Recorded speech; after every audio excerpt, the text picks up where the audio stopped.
Sahani and I'm back with the new video for class 10th, and in this video we are doing the topic 6 of the chapter The Rise of Nationalism in Europe, and इसमें से कुछ important questions बन रहे हैं जो हम कर रहे हैं and they are very important.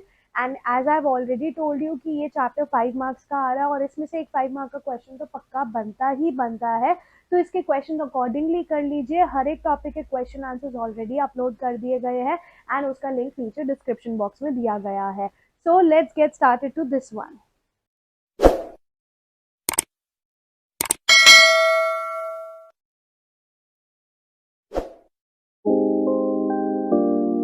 Nationalism and imperialism. Nationalism और इम्पीरियलिज्म की बात करें तो नेशनलिज्म हम ऑलरेडी डिटेल में डिस्कस कर चुके हैं और इम्पीरियलिज्म में हम यूरोपियन पावर्स की बात कर रहे हैं, रशिया, ऑस्ट्रिया, प्रशिया और ब्रिटेन की. राइट, तो क्वेश्चन है डिस्क्राइब द रीजन ऑफ बल्कन्स. बल्कन्स के रीजन को एक्सप्लेन करना है. बल्कन्स का रीजन काफी एक्सप्लोसिव क्यों हो गया था और क्या क्लेम था for dependence bye the Balkan people. Right, तो सबसे पहले ये बताना है कि सबसे ज्यादा सीरियस नेशनलिस्ट टेंशन यूरोप में आई थी आफ्टर 1871. कौन से एरिया में? बल्कन एरिया में. अगर मैं बल्कन एरिया की बात करूं तो आज के हिसाब से Bulgaria, Bosnia, Herzegovina, Albania, Greece, Slovenia, Serbia, Romania, Macedonia, Montenegro and Croatia. ठीक है, तो ऐसे याद करना है, BBHAGSSRMMC.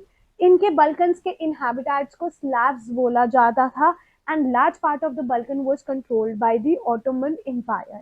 ठीक है, तो ये पार्ट हो गया. रीजन ऑफ बल्कन आपने एक्सप्लेन कर दिया. फिर नेक्स्ट क्वेश्चन, नेक्स्ट पार्ट जो है क्वेश्चन का वो ये बोलता है कि क्या रीजन थे पॉलिटिकल एक्सप्लोजन क्यों हुए बल्कन में. तो आपने बताना है कि जब रोमांटिक नेशनलिज्म का आइडिया स्प्रेड हुआ था बल्कन्स में तो ऑटोमन एम्पायर कंप्लीटली डिसइंटीग्रेट हो गया था, जिसकी वजह से वो रीजन काफी ज्यादा एक्सप्लोसिव हो गया था. ठीक है, पूरे 19th सेंचुरी में ऑटोमन एम्पायर ने क्या करा, अपने आप को स्ट्रॉन्ग करने की कोशिश करी through modernisation and internal reforms, but later on it failed. One by one जितने भी नेशनलिस्ट थे they broke away from its control. Nationalist का कंट्रोल खत्म होता गया and they started declaring themselves as the independent nation. ठीक है, फिर नेक्स्ट आता है next part, the basis of the claims for independence by the Balkan. क्या क्लेम थे for the independence by the Balkan. ठीक है, तो ये बताना है जो बल्कन्स का क्लेम था फॉर इंडिपेंडेंस और नेशनैलिटी की इंडिपेंडेंस उन्हें कैसे मिली. उन्होंने कहा था कि हमने हिस्ट्री को यूज किया था ये प्रूव करने के लिए कि एक टाइम पे हम इंडिपेंडेंट थे. ठीक है, बट हमें फॉरेन पावर्स ने आके कॉन्कर कर लिया था. ठीक है, हेंस जितने भी रेबेलियस नेशनलिस्ट थे बल्कन में उन्होंने सोचा कि भाई हम स्ट्रगल करेंगे और अपनी लॉस्ट लॉन्ग इंडिपेंडेंस को वापस लेके आएंगे. ठीक है, हो गया. फिर नेक्स्ट क्वेश्चन आता है, how did the conflicts of Balkan lead to First World war.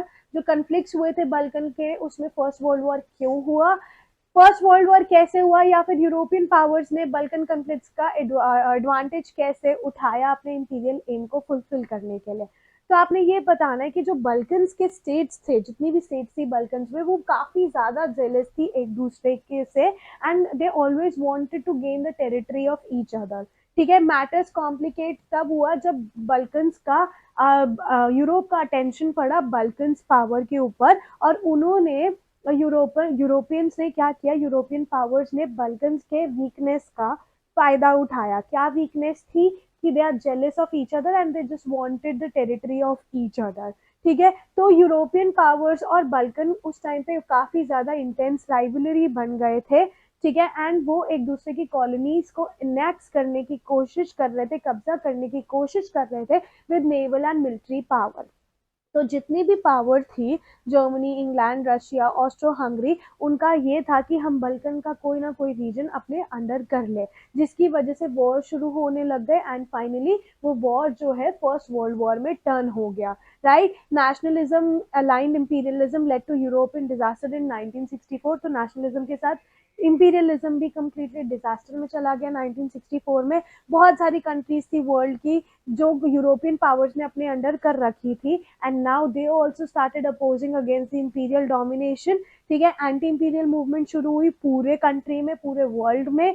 ठीक है, इंडिपेंडेंट स्टेट बनती ही गई, एंड लोगों के अंदर सेंस ऑफ कलेक्टिव यूनिटी आती लग गई, and they were going against the imperialism. वो इंपीरियल पावर्स के, यूरोपियन पावर्स के अगेंस्ट होते जा रहे थे। तो ये दोनों क्वेश्चन काफी ज्यादा इंपॉर्टेंट है, ये टॉपिक काफी ज्यादा इंपॉर्टेंट है बोथ पॉइंट ऑफ व्यू से। Plus unification of Italy, Germany and strange case of Britain भी काफी ज्यादा इंपॉर्टेंट है। And I am sure 5 marker का क्वेश्चन पक्का आ रहा है इस चैप्टर में, तो इस चैप्टर को इसी हिसाब से थरली कर लीजिए। हर एक टॉपिक के क्वेश्चन आंसर्स अपलोड कर दिए गए हैं, लिंक नीचे डिस्क्रिप्शन बॉक्स में है। फिर भी आप लोगों को कोई डाउट है और नोट्स चाहिए है, डिटेल एमसीक्यूज चाहिए है, एक्सटॉर्शन रीजन, सब चीज़ें मेरे पास अवेलेबल है। आप मुझे नीचे दिए गए नंबर पर कांटेक्ट कर सकते हैं, डाउट के लिए कमेंट कर सकते हैं, या फिर टेलीग्राम और फेसबुक या इंस्टाग्राम पे रीच आउट कर सकते हैं। If you like my video, do not forget to subscribe my channel and do not forget to ring the bell icon for the notification of my upcoming videos. So I will be meeting you guys super soon in my next video. Bye bye.